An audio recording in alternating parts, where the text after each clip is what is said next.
big show for the UFC on Saturday. They were in Newark. Of course, big story that night. Bryan Barberena defeating Sage Northcutt. First loss for the 19-year-old Super Sage Northcutt. And how about this? He has agreed to join us right now on the show, showing a lot of poise and maturity, and appreciate that wholeheartedly. Sage, thank you very much for coming on. How are you doing? Thanks, Mr. Helwani. I'm doing good. Thanks for having me. It is a pleasure as always. So how can you put the last 36 hours or so into words? What has it been like for you coming off your first pro loss? So first off, sorry if my voice sounds a little bit funny. I don't want to make excuses for my poor performance out there, but I actually had strep throat 3 times in the past 4 months. And then when I actually got down to New Jersey, I had been on multiple different antibiotics. And then in New Jersey, 2 days before my fight, I had a real bad relapse of the strep throat, and I had to go to the emergency ready clinic where the UFC had to take me. And then Dr. D actually with the UFC had to write a prescription for me for more antibiotics, stuff like that. So really, I really couldn't explain how I felt out there. I felt really horrible. Obviously, don't want to pull out of a fight before going out there to actually fight. That's not good. And I just had a hard time breathing out there. I really wasn't myself, so I wasn't the Sage that you would normally see out there in the octagon. And even after the first 30 seconds or the minute out there in the octagon, I couldn't breathe. It felt like my legs were cement, and it just wasn't me out there. So I know that I'll be coming back better than ever, and I'm still healing up from being sick. So in a few days, I'm going back to the doctor again and trying to heal up from all this. What did that do for your confidence in the fight? Like when you knew then the first 30 seconds you just weren't yourself, you weren't feeling like yourself, did that start to play tricks on your mind? No, sir, it really didn't. It didn't play tricks on my mind. It's just that when I was out there, I was really, the main thing is I was having a hard time breathing, and also I had to, like, even Jeff Novinsky, Mr. Novinsky with USADA, we had to call up him. My coaches had to call up him, even call up the UFC and figure out what kind of medicine I could take. My nose and nasal congestion that's probably why I sound kind of funny right now, was so clogged up and bad that I had to take a bunch of different medicines and different things that I could underneath the USADA rules to try to be able to breathe out there. And also my ears, it sounds crazy, but I really couldn't hear anything. And I don't know if you've had strep throat or anybody that you know has ever had strep throat, but anybody that I know that's ever had strep throat, they really can't even get out of bed to go to work. So it was definitely pretty tough, but I'll be back better for sure. How close were you to actually pulling out of the fight? So once actually my original opponent broke his foot to fight at 155, we got a fight scheduled at 170. So I was already sick at the time, and I figured, and so did my coaches, they also figured that going down, cutting the weight, it'd probably be best even to fight at 170. That's okay, because having my body drained with the energy of having strep throat, having a relapse with that coming, that being able to eat more food and not have to cut weight would actually help out my body and recover a little bit more, and hopefully I would feel better out there. So obviously having the relapse of the strep throat and everything just 2 days before the fight, going to the emergency care clinic with the UFC, it wasn't what we thought, I guess. Trying to recover is the same. So I guess I'm starting to get better now and heal up, but I know next fight around I'll be good. Hindsight's always 20/20, but in hindsight, you wish you didn't take the fight. Right. Well, yes, sir. Well, the thing is, you obviously with the UFC having a fight like that and having it reschedule a last minute thing, moving up a weight class, you're there to fight. So that's my job. You don't want to pull out of the fight when you have so many people and fans and friends, family, everybody, and especially the UFC being my job. To be able to go out there and fight for them, you don't want to pull out and have that ruin the outcome of the event for the amount of people that came to support you and watch you and support you and everything. So that wouldn't have been good, and obviously you never want to pull out of that. At least I wouldn't. So go out there fighting. I thought I could do it, and I wish I wasn't sick out there. I know I would have been a different Sage, different me out there fighting. I know you're only 19, but you've been competing for a very long time. A lot of people might not recognize that. Have you ever felt this way in a fight before, where you were battling just a normal thing like breathing? No, sir. I've never felt like that ever before. It felt like really believe it or not just the breathing. It felt like I couldn't concentrate. I wasn't my normal self. I was having a real hard time hearing. Like you can imagine, like if you fly on an airplane and your ears get stopped up where they feel like they have to pop. It felt like that, but times 2 or 3, where I couldn't even hear my coaches what they were saying. Even like face to face, I couldn't hear anything. Coming up the week for the UFC, I always try to keep a smile on my face and act like there was nothing going on, so that way no one would know that I was even sick or anything like that. The UFC knew I was sick because I had to go to the emergency clinic. But really, I was just laying down in bed and sleeping the whole time coming up to the event, besides going out and doing the media that I got to do and had to do for the UFC. Yeah. What were you like in the locker room? Like in the minutes and hours before the fight, were you freaking out? You're always very calm, cool, and collected, but were you kind of freaking out given the state of your health? Yes, sir. It was a little weird, to tell you the truth. And back there, I had this nose spray. I've never even used nose spray before. A special kind of nose spray. I'd take these decongestant pill things. They didn't actually really work. So my voice sounds funny. Couldn't really breathe and talk. And I was having to spray this stuff in my nose to be able to try to breathe better before going out to the event. And that didn't really seem to work, but I tried it. And so that was a little weird. I just didn't feel like myself even coming into the event. And I'll always try to keep a smile on my face and of course have fun out there, but I wasn't myself. So, of course, the finish has been much talked about because we don't often see finishes like that where the fighter who's in control is applying the submission, is in either half guard or full guard, not quite side control when trying to score the arm triangle. There have been a lot of theories thrown out. You panicked. You've never been in that position before. But let's hear it from you. Why did you tap when you did? What did it feel like? So, sorry. So, so really, it wasn't the fact about panicking. I felt very calm. The thing was, having the hard time breathing and having a mouthpiece in when it really felt like my energy level, it wasn't the same energy level like I would even have. I fought as a 155er, really. Weighing 170 is what I weighed when I walked out there, actually. Just like I weighed in at the weigh-ins, I got to eat breakfast coming into the weigh-ins and stuff. I'd already cut my weight pretty much coming into the event. So I didn't have my same strength as I had. But when he was on top of me, it was having his shoulder, I guess, in my throat for that. I know it wasn't like a traditional head and arm choke from side control. We get to really apply the same kind of pressure.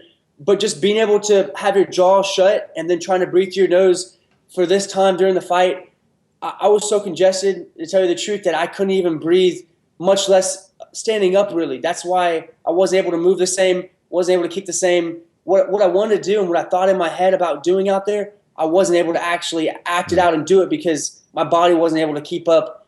And it was like your heart was racing because it's like breathing through a straw. That's what it really felt like.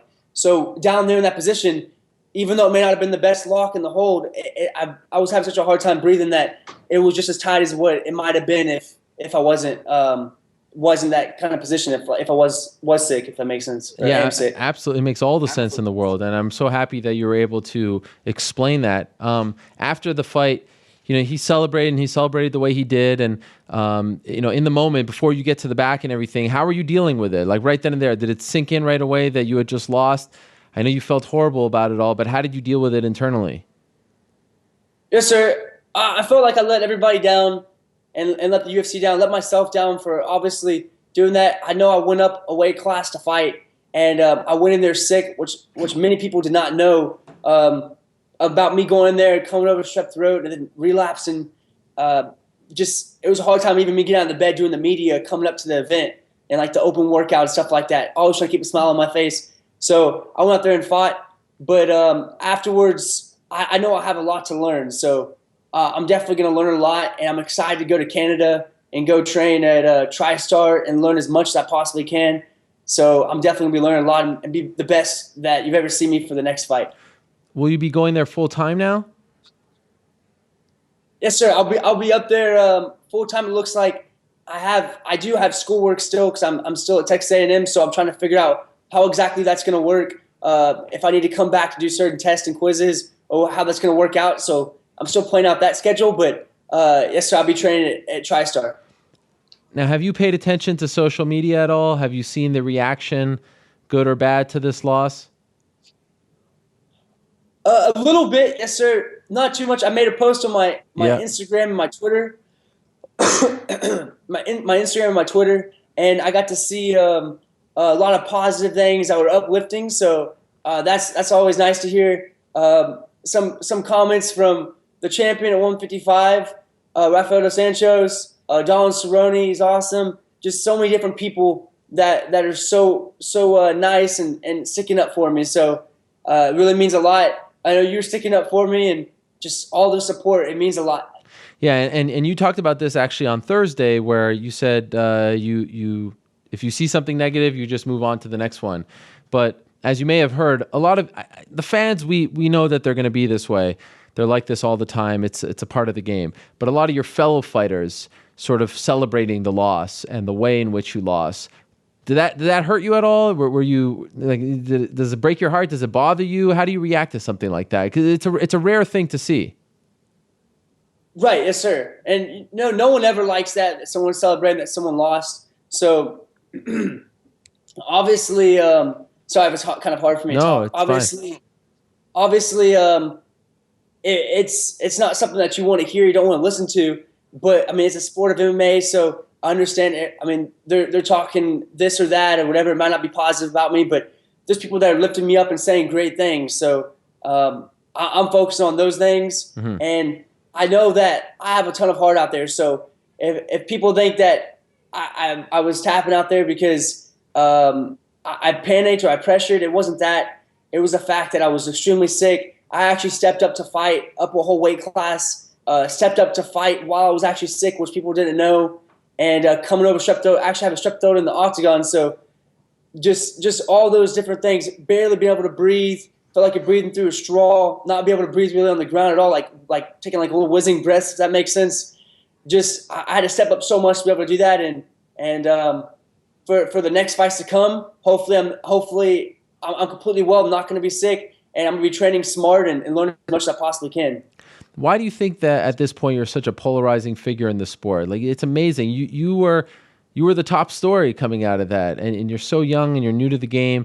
And like I said, you don't often see the fighters react this way. Why do you think that is? Do you think it is because of your purse, how much you make? Is it another reason? Why do you think that is? Oh, thank you. I think it could be because I'm very young, like you said. I'm very young. I do have a lot to learn. So now I'm going to get to go up to TriStar and learn as much as I possibly can.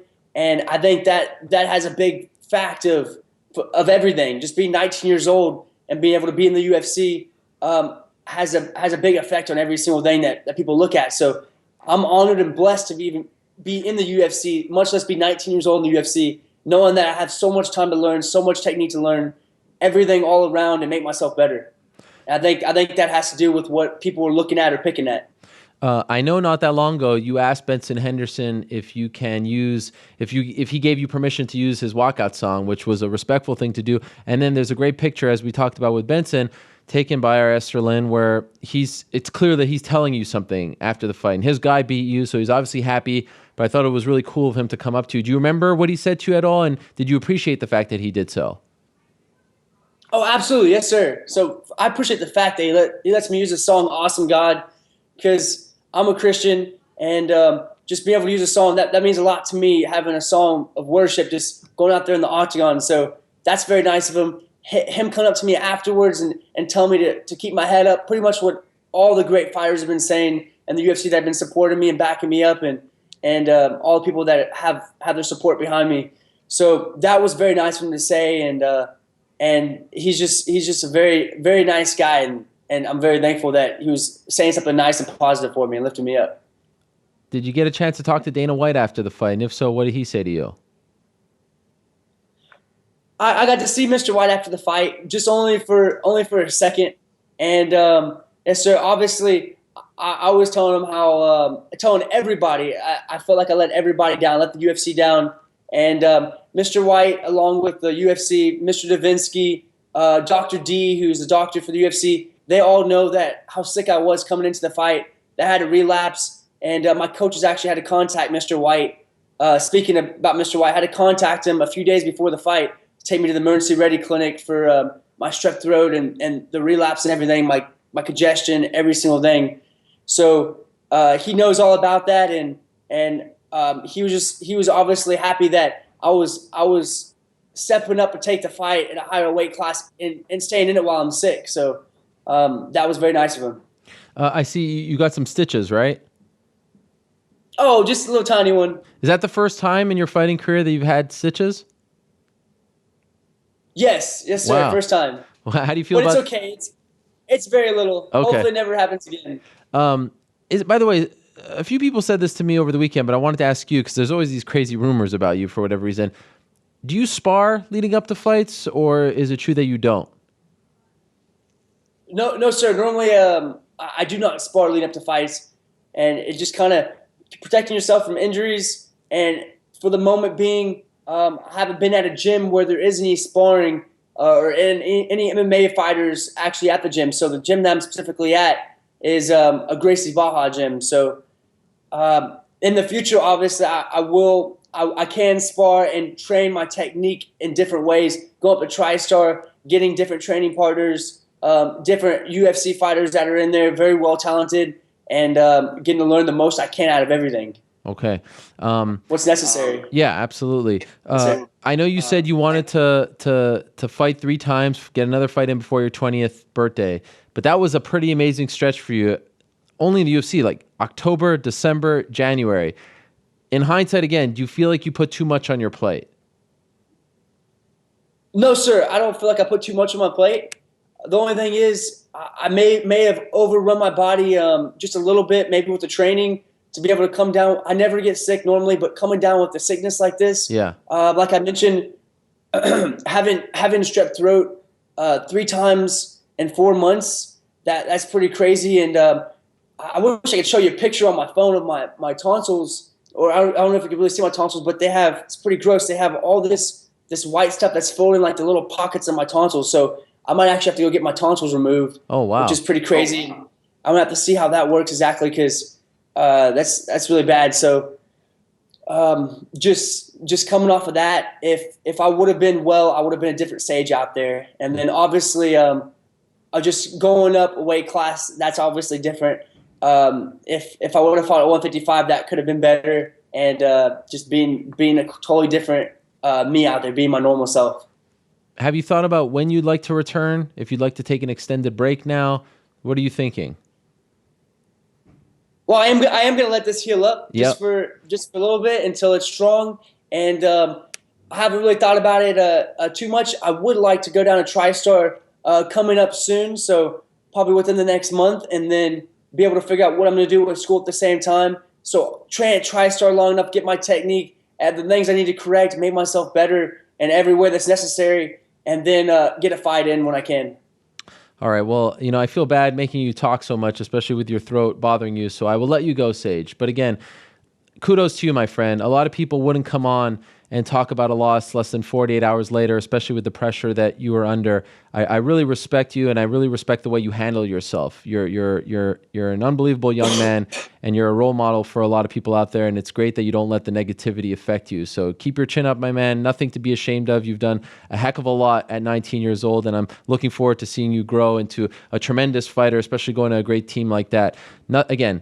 Don't worry about it. Just let it go, move on, and you don't need me to tell you that because you're doing a great job of dealing with it all. Appreciate you coming on. Get well soon, and we'll talk to you very soon. Looking forward to it as always. Thanks, Mr. Hawani. I appreciate it. You're the man. Thank you. There he is, Sage Northcutt, stopping by. Like I said, very rare to see anyone, after a loss come on, let alone 48 hours later. Kudos to him. He is a special kind of kid, and he is just a kid, and it's important to remember that. And it's not that he has to play by different rules because he's 19, but that's just, especially now I'm 33 years old, look at a 19-year-old kid who's, put himself out there, and he's taken all the good, so the bad comes with it as well. There is absolutely no doubt about that. But at the end of the day, he is just 19 years old, and I don't think it's bad to say that 19-year-olds should be subjected to the different set of rules. It's a freaking kid.